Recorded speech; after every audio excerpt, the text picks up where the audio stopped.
Welcome back to The Explainer. Today, we're tackling the absolute top of the stack, the TCP/IP application layer.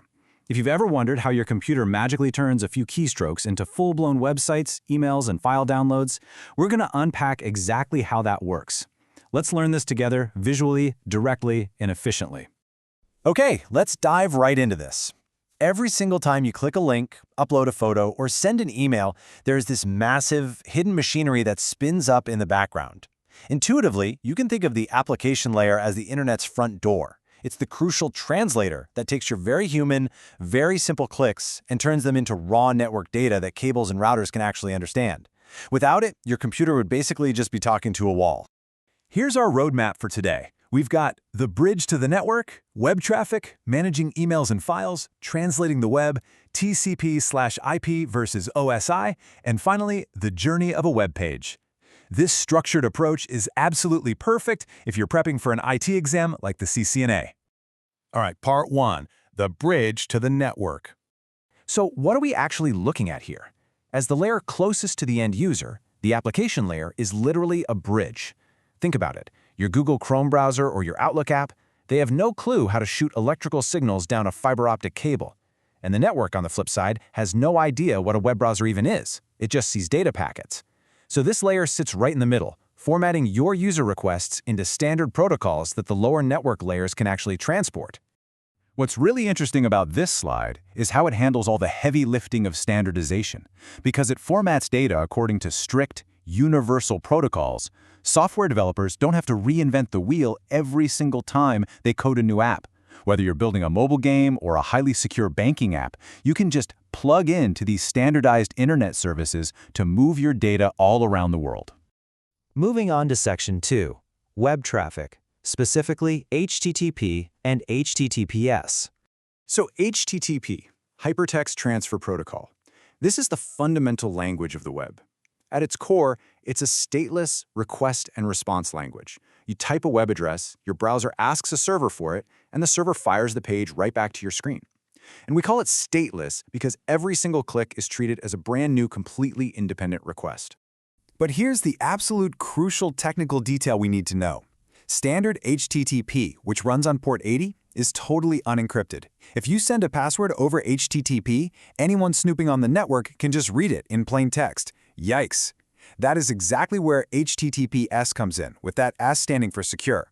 It uses SSL or TLS to actually encrypt the data.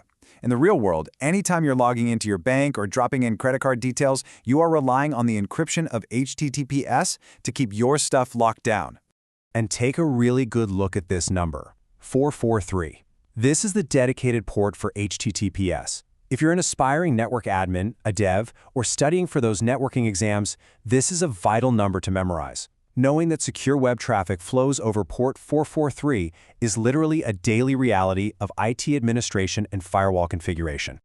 Next up, Section 3, Managing Emails and Files. Intuitively, I think we can all understand that sending a massive file or dropping an email to a coworker requires completely different rules and formatting than simply loading a text-based web page.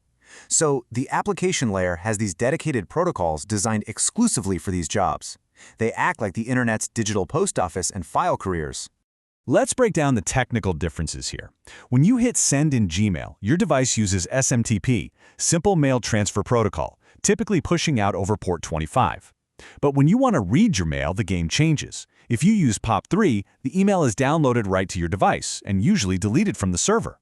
But if you're like most of us today, checking the exact same inbox on your phone and your laptop, you're using IMAP.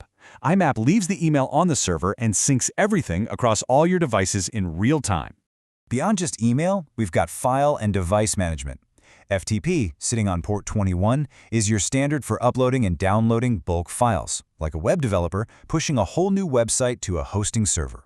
And when IT admins need to remotely control a server from miles away, they use remote access protocols. Now they have a choice: Telnet, which is older and totally unencrypted, or SSH, which provides a highly secure encrypted tunnel to run commands. Pro tip: always choose SSH.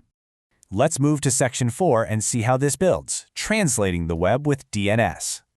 Think about this intuitively for a second. Computers communicate using IP addresses, right? those long, clunky strings of numbers, like 142.250. Whatever. But humans are frankly terrible at memorizing random strings of numbers. Imagine if you had to type an IP address every single time you wanted to check the news or watch a video. The internet would be practically unusable.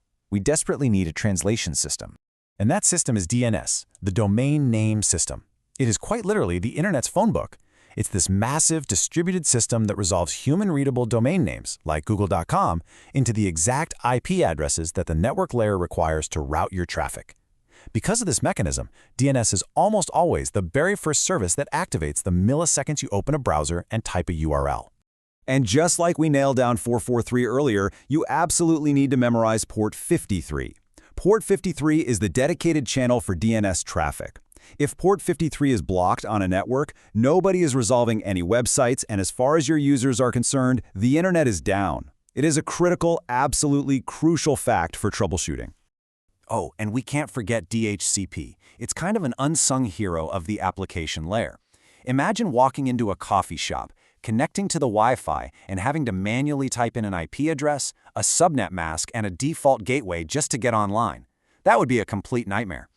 DHCP automatically assigns all of that network configuration data to your device the second you connect, entirely behind the scenes.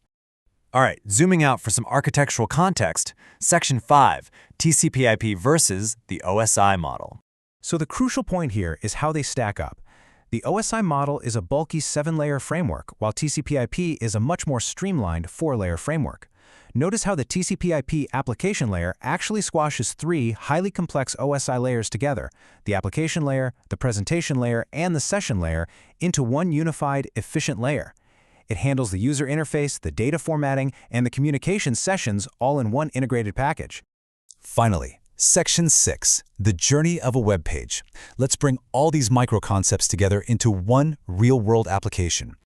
This brilliantly illustrates the whole step-by-step process. Step 1, you type www.example.com into your browser. Step 2, before anything else happens, DNS kicks in over port 53 to resolve that name into an IP address. Step 3, your browser realizes it's a secure site, so the HTTPS protocol activates over port 443 to encrypt your request. Step 4, the application layer passes this perfectly formatted, encrypted data down the TCP/IP stack to travel across the internet. And Step 5, the server responds and the web page visually loads on your screen. It is seamless, it's incredibly fast, and it is entirely dependent on the application layer.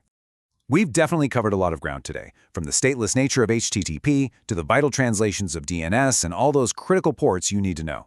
The application layer really is the internet's interface with humanity. So I want to leave you with this provocative question.